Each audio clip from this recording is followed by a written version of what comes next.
నమస్తే, మీ పేరండి? సూర్యనారాయణ రాజు, పాతపాటి సూర్యనారాయణ రాజు అండి. ఏం చేస్తారండి మీరు? వ్యవసాయం పని అండి. వ్యవసాయం చేస్తారు. ఎలా ఉంది చంద్రబాబు నాయుడు గారి పరిపాలన? ఎలా ఉంది? అభివృద్ధి పరంగా రాష్ట్రం ఎలా ముందుకెళ్తుంది? అభివృద్ధి పరంగా రాష్ట్రం బాగానే అవుతుందండి. అన్ని పనులు కూడా గ్రామాల్లో కూడా బాగానే అవుతున్నాయండి. ఇప్పుడు మట్టికి ఏది కూడా అభ్యాసం ఏమి లేకుండా అన్నీ బాగున్నాయండి. అంటే ఎలా ఉందంటే రోడ్ల పరిస్థితి ఎలా ఉంది గ్రామాల్లో కానీ, లేకపోతే నియోజకవర్గ పరంగా కానీ? రోడ్లు గతానికి ఇప్పటికీ మార్పులని కనిపిస్తుంది. రోడ్లు అన్నీ కూడా గుంటలన్నీ పూడ్చారండి.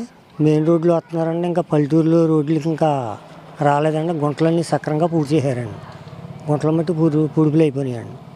అంటే ఇప్పుడు చూసుకుంటే వైసీపీ వాళ్ళు మాట్లాడుతూ ఏదైతే సూపర్ 6లో కొన్ని హామీలు అయితే ఇచ్చారో, తల్లికి వందనం అనేది పూర్తిగా విఫలమైంది. తల్లికి వందనం అనేది పథకం ఇంకా అమల్లోకి రాలేదని చెప్పి ఆరోపణలు చేస్తున్నారు కదా, దాని గురించి మీరు ఏమంటారు?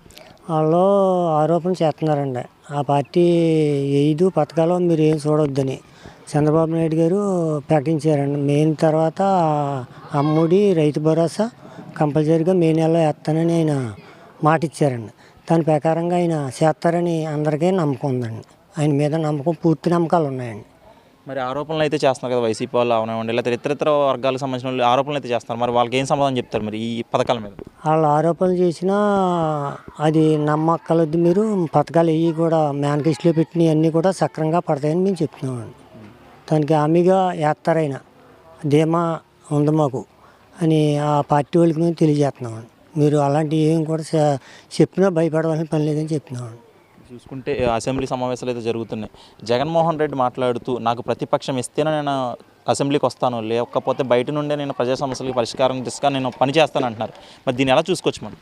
అసెంబ్లీకి వచ్చినా కానీ అది అతనికి మెజార్టీ లేదు కదండి. మెజార్టీ లేనప్పుడు ఎలా ఇస్తారండి? రాజ్యాంగంలో ఎలా ఉందో అలాగే జరుగుతుంది. కానీ ఇతను కొత్తగా నాకు కావాలంటే ఎవరు కదండి. మరి అది రాజ్యాంగంలో ఎలా రాసి ఉంటే అలా జరగవలసిందండి. అది కొత్తగా నేను ప్రతిపక్షం కావాలన్నా అది ఎవరండి.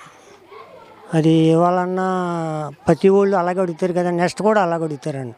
5 సీట్లు వచ్చిన వాళ్ళు కూడా అలా అడుగుతారండి. అంటే ఇప్పుడు ఆయన అడిగిన దాంట్లో న్యాయం లేదంటారా?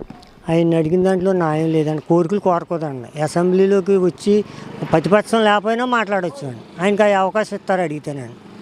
మాజీ ముఖ్యమంత్రి కాబట్టి అండి, ఆయన అడిగితే ఆయన వాదా ఆయనకి ఇస్తారు. మామూలుగా నాకు ప్రత్యేక హోదా కావాలని కూడా ఆయన చేయవలసిన పని ఏమీ లేదండి. మరి ఆయన ఎందుకు చేస్తున్నాడో ప్రజలు గ్రహించాలండి. ఇప్పుడు చూసుకుంటే మీరు ఒక రైతు, ఆ రైతు పరంగా చూసుకుంటే గతంలో గడిచిన 5 ఏళ్లలో వ్యవసాయ రంగం ఎలా ఉందండి? ఇప్పుడు ఈ కూటమి ప్రభుత్వం వచ్చిన తర్వాత వ్యవసాయ రంగం ఎలా నడుస్తుంది? రైతుల్లోనండి ఏది లేదండి. నీరు కూడా సక్రంగా ఉంటుందండి. ధాన్యం కూడా వెళ్ళిన 48 గంటలు డబ్బులు ఎడిపోతున్నాయండి.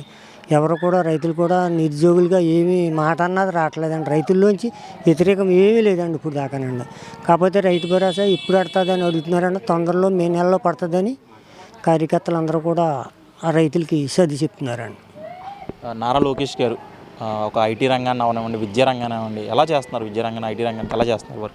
ఆయన సీనియర్ కాబట్టి అండి, ఆయన రూల్ ప్రకారంగా ఆయన చేసుకెళ్తారండి. ఆయన కోసం పెద్ద మనం చెప్పాల్సిన పని ఏమీ లేదండి. ఆయనకు అన్నీ తెలుసండి. ఆయన అన్నీ సక్రంగా చేస్తారని ప్రజలు కూడా నమ్మారండి ఆయన్ని. అంటే ప్రజలు ఎలా ఉందంటే ఇప్పుడు మనం చూసుకుంటే ఊళ్ళో కానీ, నియోజకవర్గాల్లో కానీ అసలు ప్రభుత్వ పరిపాలన గురించి ఎలా మాట్లాడుతున్నారు ప్రజలు? అంటే గతం చూశారు, 5 సంవత్సరాలు చూశారు. ఇప్పుడు ఈ గడిచిన 8 నెలల్లో ప్రభుత్వం గురించి ఏమంటున్నారు ప్రజలు? ఇప్పుడు 8 నెలల్లో ప్రభుత్వం గురించి ఏమి వ్యతిరేకం అన్నది రాలేదండి. ఇప్పుడు బయటకు ఎవరు కూడా ఏమీ కూడా వ్యతిరేకం రాలేదు. కొంత టైం ఇస్తే మరి ఆ టైంలో ఎలా ఉంటుందో ఆ పథకాలను బట్టి తెలుస్తుందండి. అంతా కూడా 8 నెలలు అయింది కదండి. మరి ఇప్పుడు చేయాలంటే ప్రభుత్వం కూడా చేయలేదు కదండి. ప్రభుత్వం చేయాలంటే మనం కూడా టైం ఇవ్వాలి. ప్రజలందరూ టైం ఇవ్వాలండి. సంవత్సరంన్నర అయితే చేయలేదని మనం అడిగినా సరిపోతామండి. తెలంగాణలో ఉందనుకోండి, సంవత్సరం అయింది ఇప్పుడు చేస్తున్నారు. అలాగే సంవత్సరం మనం టైం ఇవ్వాలండి. టైం ఇచ్చే ఒకళ్ళు చేయకపోతే మనం నిలదీసినా పర్లేదండి. ఇప్పుడు మనం అడిగితేకి నిలదీస్తాకి సరిపోమండి. ఆర్థిక పరిస్థితిలో రాష్ట్రం ఉంది. పోలవరం ప్రాజెక్టు కట్టాలి, అమరావతి కట్టాలి, అన్ని ఇబ్బందుల్లో ఉంది కాబట్టి ప్రజలు కూడా గ్రహించాలండి. గ్రహించేనే కానీ మనం ప్రత్యేకంగా పథకాల కానీ చూసుకుంటే అభివృద్ధి కూడా చూడాలి కదండి మరి. Okay, thank you.